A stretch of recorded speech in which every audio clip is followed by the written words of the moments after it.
What's up? What's up with you guys out there? How you doing? Anything on your minds you want to talk about? Yeah, the first song was awesome. I agree. Yeah, our newly minted pastor wrote that himself. He said last week that he wrote it after reading this book, which was kind of maybe some of the key texts from last week's teaching. This book called The Solace of Fierce Landscapes, if you're looking for a good read. Sometimes you get so down in a subject you forget that it's sort of like intense if other people aren't. Like I got the book from my uncle and he was like, what the heck was that? So I love it though. It's a great book. The quote from last week that seemed to create the most additional questions, which I think is sort of the essential point of that book, is that we're saved in the end by the things that ignore us. The answers that won't produce themselves to our questions, by our perceived need for attention not being satiated. It's kind of a bottomless pit, you know. That sometimes, well, maybe ultimately, the part of us that we come to take for our whole self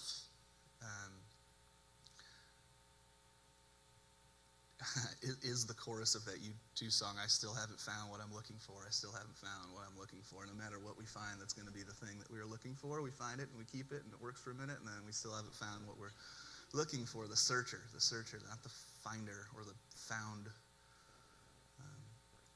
What happens to the searcher when the searcher finds that the thing he's been looking for all along has been closer to himself than he's been? St. Francis says, what you're looking for is where you're looking from.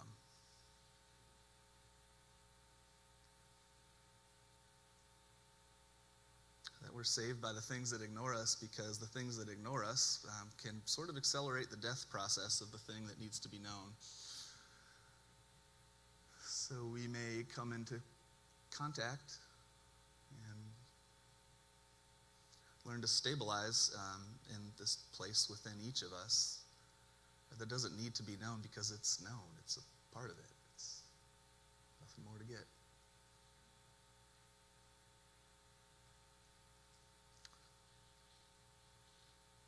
And that place is a lot more comfortable with the contradictions. How the valley of death could be in the palm of God's hand. Not a God-forsaken place. There's no such thing as a God-forsaken place. That everything belongs. And if it didn't belong, it wouldn't be here. Unless God lost control of the experiment. Which we know can't be true, but we feel has to be, right?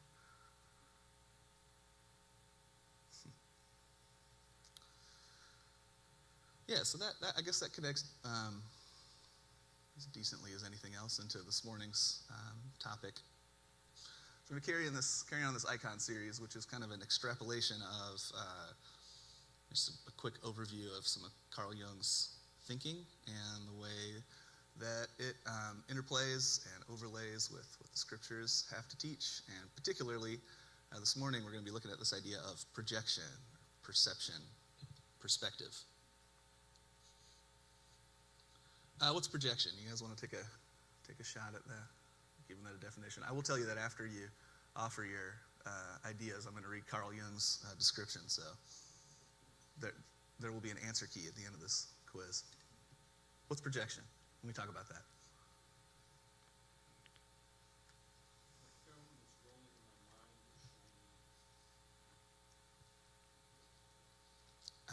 Very good. Yeah. So there's a film that's playing in my mind, and it's playing out of my eyes, and it's casting in front of me the film that's playing in my mind, and it's being cast on you. Shaping the way that I see you. That's a great picture. And geographically appropriate, being in a movie theater here. Yep.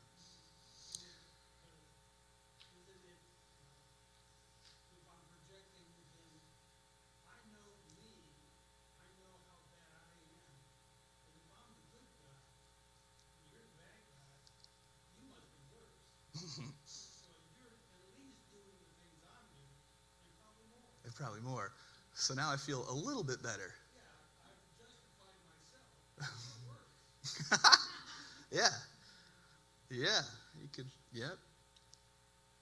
Yeah, Jesus had a lot to say about that, didn't he?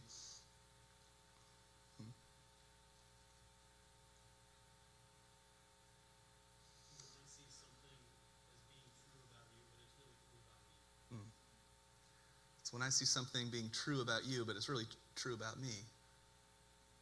And that can go a lot of ways, can't it? That can be a quality within ourselves that we don't want to admit to having, or maybe are actually unaware that it's in here. And we project that onto others. When I was I was homeschooled mostly until middle school, and I joined middle school in 7th grade, which, if you're looking to put your kid into middle school, I'd recommend 6th grade, or also, even better, just never. Just skip the whole thing,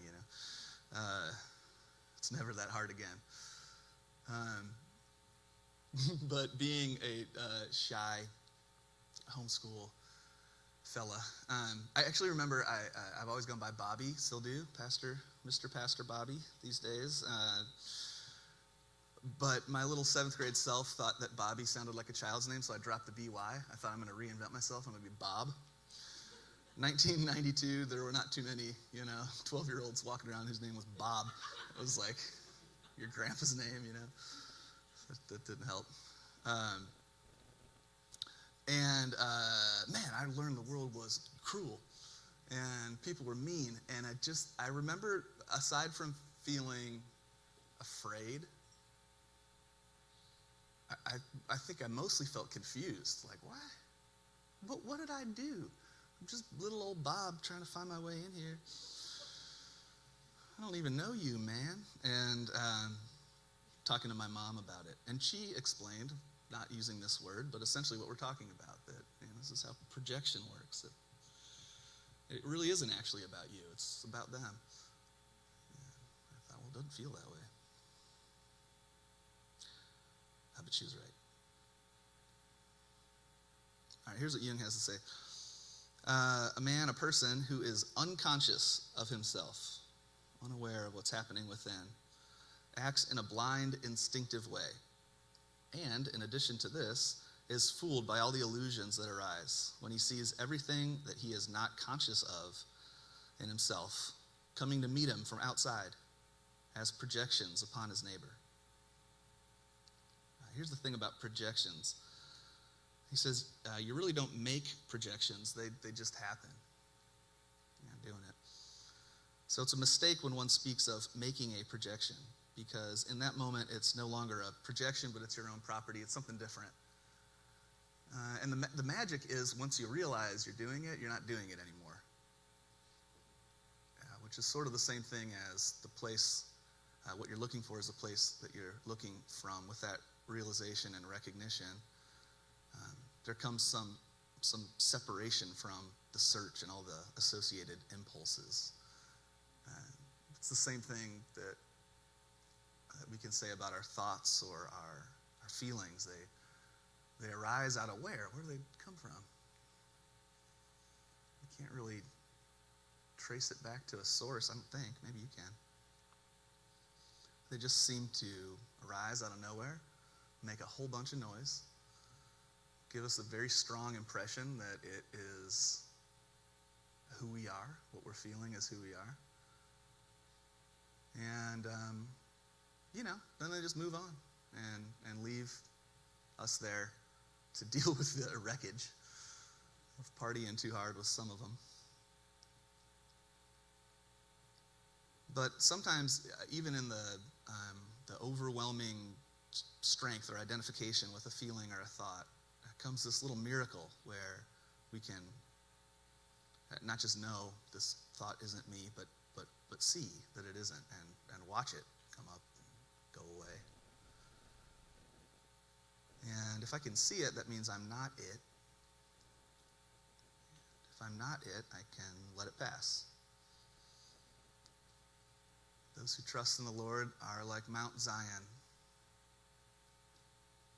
The mountain never confuses itself with the weather around the mountain.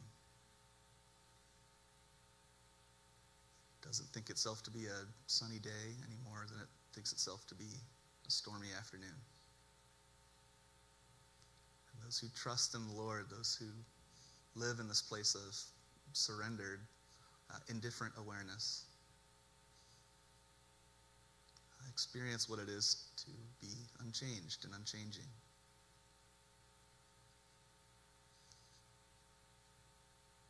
Here's how Jesus, I think, talks about projection quite a long time ago. These are his words in Matthew 7. He says, don't pick on people. Don't jump on their failures, criticize their faults. Don't jump to conclusions.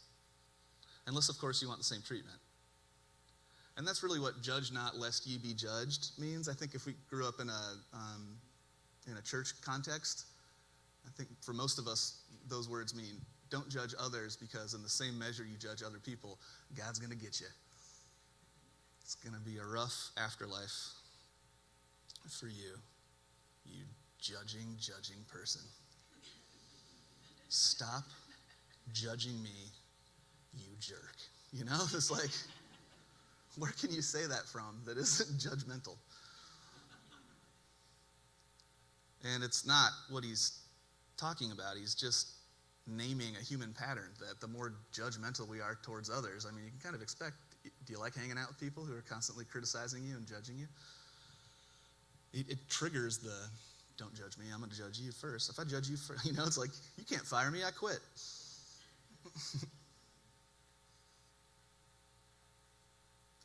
Unless you want the same treatment. That critical spirit has a way of boomeranging. That's a paraphrase. I don't know if Jesus was familiar with boomerangs. I like Australian Jesus best. He's the best theology and metaphors. Slow down. Turn that investigative eye inwards. Instead of questioning others, question your own conclusions. Interrogate them. You'll have a much better chance of removing a speck of dust from your neighbor's eye, of seeing what's actually happening in front of you, once you pluck that log out of your own eye.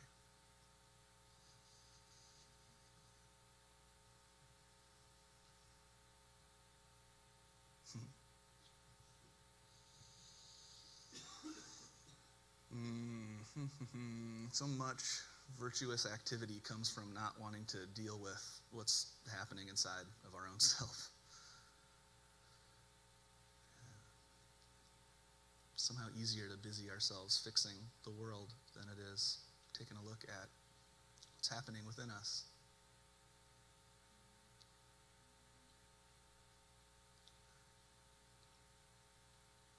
One of my favorite paintings and passages in Scripture that I think best captures the individual and collective insanity of projection. Because there's also, like, the only thing worse than our skewed vision is when we join the crowd's skewed vision, because then it could just, look at history. How many events have you read about in history where you're like, how did all of these people go along with this?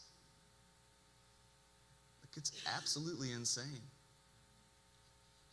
And the energy, this harnessed energy of projection, which almost always has to do with fear and looking outside of self, always, can do a lot of damage when it catches. And there is, in John 18, the Passion narrative kind of gives us a look at what this is like. That next one. And even though I had to cut off that guy's head so the text would fit, He looks largely neutral about the proceedings, but just take a look at everybody and notice what you notice.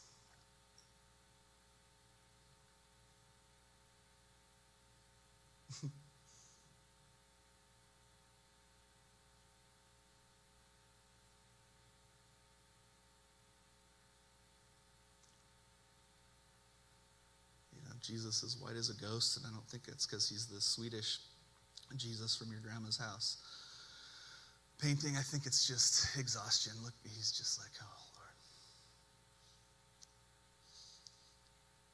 Lord. So this is Pilate over here in the seat of power, and he's the Roman governor, and he's tasked with overseeing the region of Judea where the Jewish people are, and the Jewish people gave the Roman Empire a really hard time.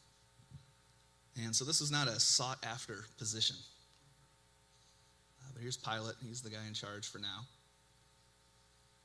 And he's asking his political prisoner, Jesus, the following question. He says, "Are you a king?" And Jesus replies, "Where's that question coming from? Do you want to know?" And Pilate says, "Listen, man, your own people turned you over to me. They're asking for an execution. Maybe you aren't a very good king?"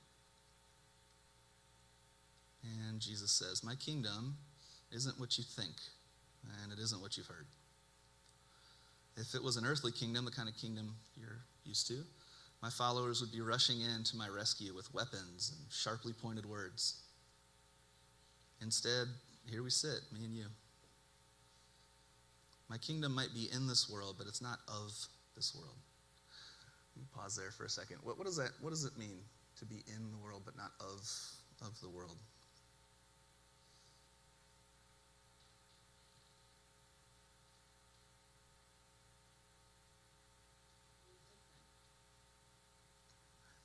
It's different. Which I think that's what the word holy means.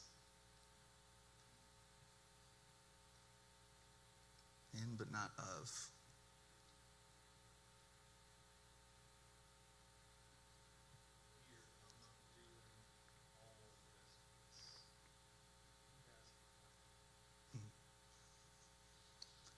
Here, not somewhere else.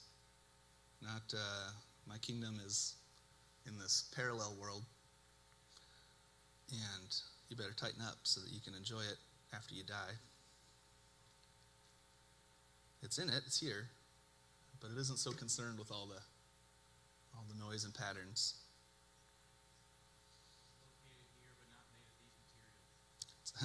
It's located here, but not made of these materials. What's it made of?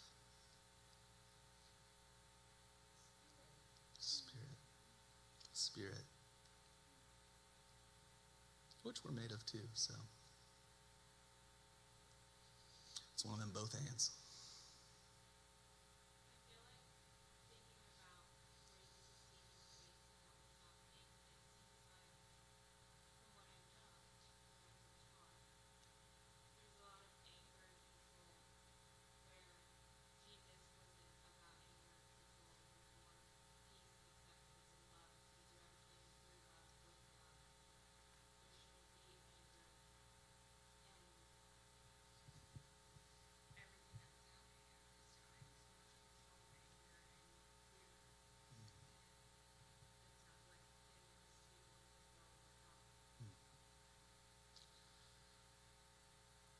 Yeah, you see this juxtaposition of,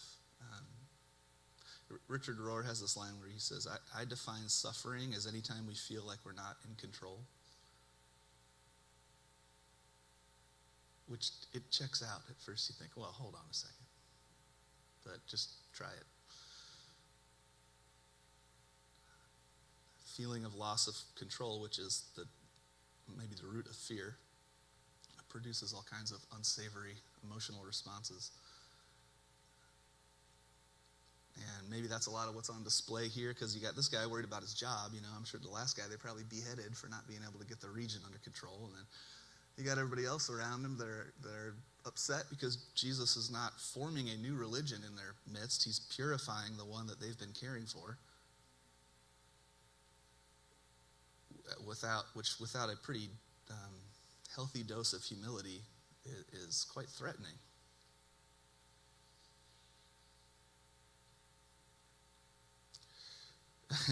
My kingdom might be in this world, but it's not of it. At this point, Pilate is tired of abstractions. He says, look, man, are you a king or not?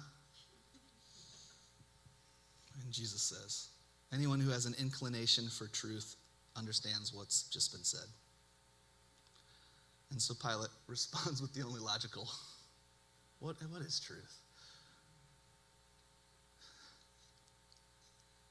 Love your neighbor as yourself.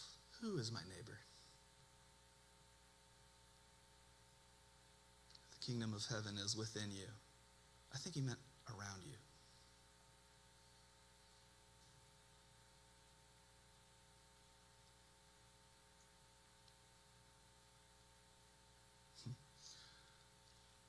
Free us from our illusions, even those we treasure most.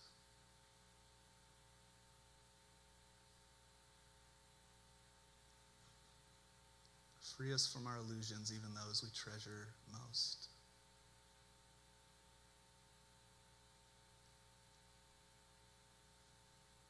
And why do we treasure our illusions? Because we want them to be true.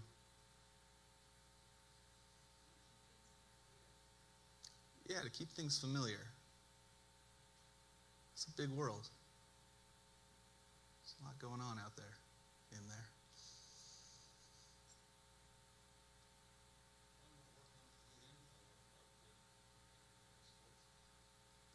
If I'm not working off a good info, then I probably won't be making the best choices.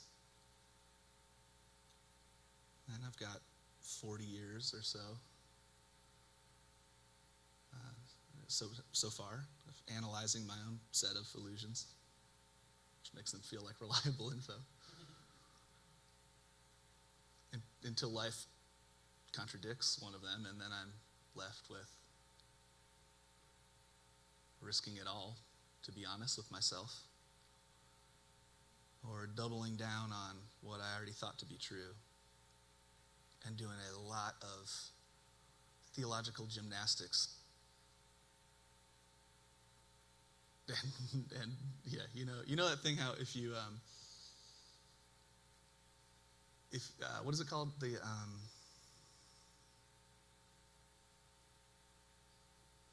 confirmation bias. You know this one? There's a little cartoon, and this cartoon guy that Don likes, he sends me his cartoons from time to time. I found this one on my own, but it's a little drawing like you'd find in the New Yorker or something. And there's an open briefcase. It's like a Western scene. There's an open briefcase and like a cowboy on either side of it, and a man in the middle. And the man in the middle is saying, "Gentlemen, choose your weapon." And in the briefcase are 2 Bibles.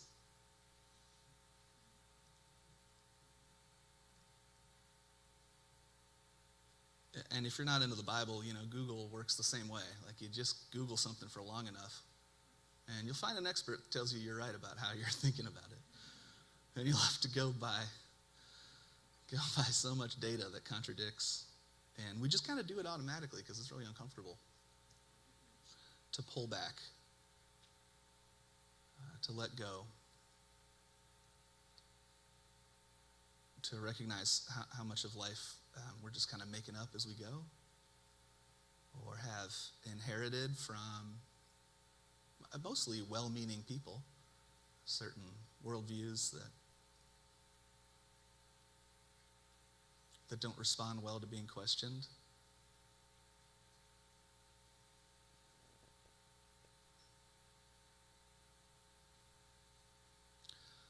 Have you guys ever heard of the overview effect? This fascinated me a few years ago. Apparently, many of Earth's first astronauts. Now, I guess let me give a little caveat here. I don't know if you're a flat earther or not. If you are, I'm totally fine with it. I've never been to space. I don't know. Or if you think Stanley Kubrick staged the moon landing on a Hollywood set. You guys know that one? I'll just give you a good time waster. I don't know. I feel like NASA's kind of controversial, is it not? Maybe I'm wrong. But we're not here to judge NASA. I just found this very fascinating, this overview effect. So apparently many of Earth's first astronauts described a state of mental clarity as a byproduct of feeling totally overwhelmed at the sight of the Earth from space. Intense mental clarity as a byproduct of feeling completely overwhelmed.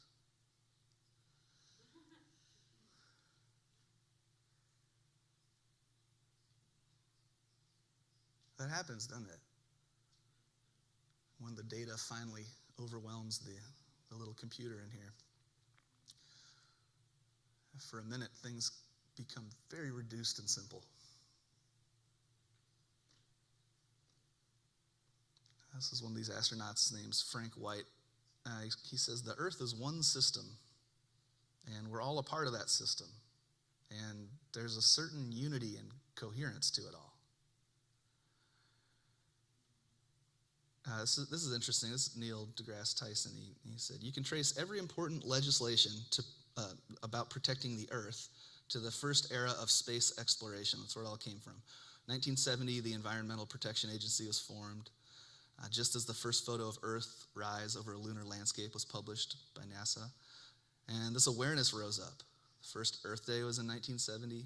Leaded gas was banned, DDT was banned, the Comprehensive Clean Water Act, the Comprehensive Clean Air Act, all passed. The concern became global, moving from controlling pollution in the river that flows through the town or the lake behind our house that some big corporation had polluted. The notion that we're all in this together can be traced to the time that we went to the moon. We might have left Earth to explore the moon, but what we actually discovered was ourselves.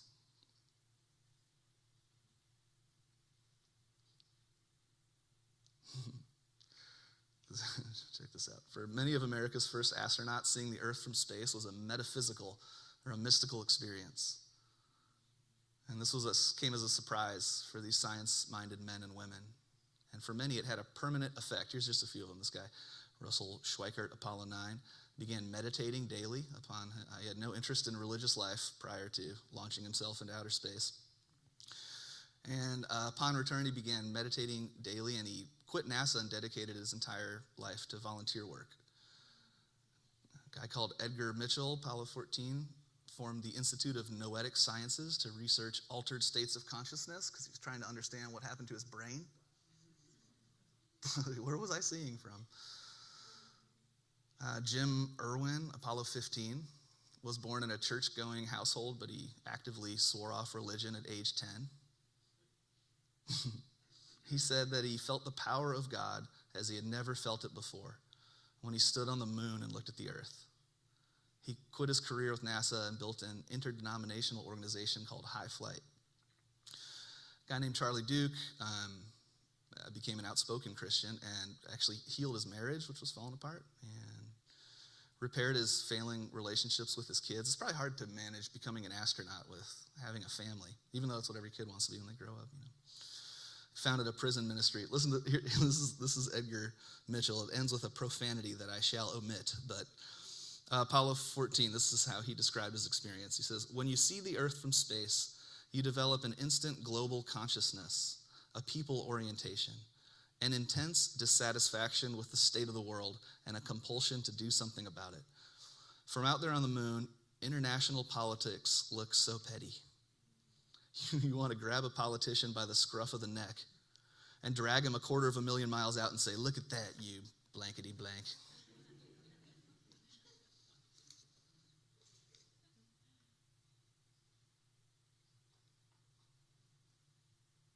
When Jesus talks about the log in your eye, what he says there is one of those times where he sounds like he's being judgmental. He begins that statement by saying, you hypocrite. And you think, well, that's not very nice. Hypocrite,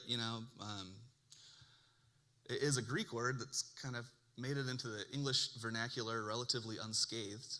For some reason, it's not translated. Hypocrite doesn't necessarily mean somebody who says one thing and does something else. A hypocrite is just the Greek word for actor. And the actors in Greek times wore these big masks that they were called a persona. And the big mask had a fixed expression so that people even way up in the cheap seats could distinguish between the actors. And so to be a hypocrite, the way Jesus used it, I'd wager what he's actually talking about is what happens to all of us, most of us, is that we can become so fused to a certain perspective or way of seeing things that we can't even tell we're acting anymore. Just kind of lost in our own little drama.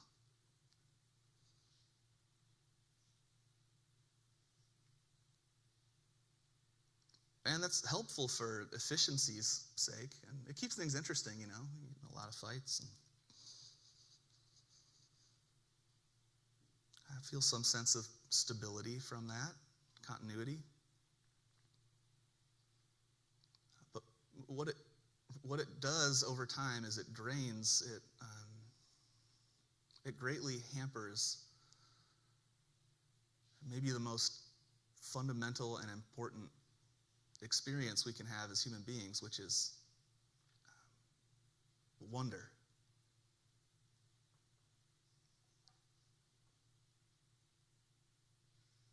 This reality that the antidote to judgmentalism is curiosity. That the world really does open up in profoundly interesting ways when we begin to turn the questions inward, when we notice that we are A, sure that a situation's going to turn out a certain way, or B, deeply disturbed by the behavior of somebody around us, or C, holding a grudge, or anything that's anything that we're strongly feeling for something out here. Here's something I've done: wasted a lot of time trying to figure out what all this is and why it's happening. And the path to freedom is to turn that curiosity inward and ask something as simple as, why do I feel so strongly about this? And to stay with that question long enough that it loosens our grip on the way of seeing things and actually allows for maybe the first time in a long time something genuinely new to occur. Don said something really interesting. Actually, Corey, if you want to come up. At our Wednesday night meetup this week, and it was that we were talking about how it feels when you've sort of... I remember the story of the first conquistadors coming to Florida. I'm going to finish that thought with this story. The first conquistadors coming to Florida, and they all just went home, because Florida is wildly uninhabitable, Florida strongly gives the message that it doesn't want you here. Just the foliage, not even the locals, and so eventually one of these Spanish lunatics just set fire to the ships when they landed. Can't go home, boys. Let's figure it out. But that feeling when you're leaving somewhere that but you don't belong anymore, and you're out here somewhere in the sea and there's no land in sight, it's like you wish you knew the destination and what to expect, but that isn't often what happens. We just know it's time to go. Where? Well, we'll see. We were discussing this, and Don said, it's like we think that the Spirit is asking us to be willing to sail to somewhere new, when really all the Spirit's asking is that we be willing to learn how to sail.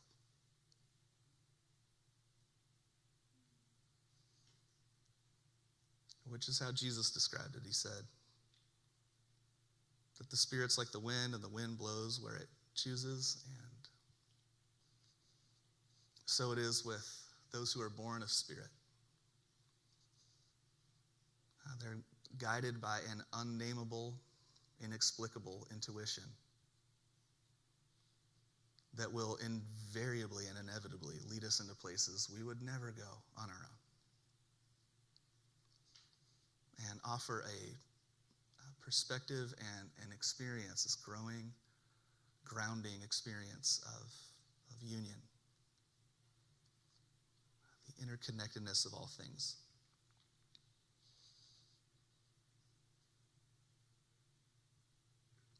So, in conclusion, we've got about 20 minutes left, and a few years ago, our youngest son, Arlo, petitioned us to get this book called Zoom that Miss Leah, his teacher, had read to him. And it's a fascinating book about what we're talking about, and there's no words. And so we've got it picture book style up here, and asked if Corey would play the piano, and we'll just take this 20 minutes for reflection and rest. You're welcome to engage with the material. You're welcome to speak quietly with each other, pray for one another if you like. Communion elements are available up here. And there's no right way and wrong way to use this time, but please use it however you sense would be most helpful for you. And I will come up and let us know when the story's over and it's time to go home.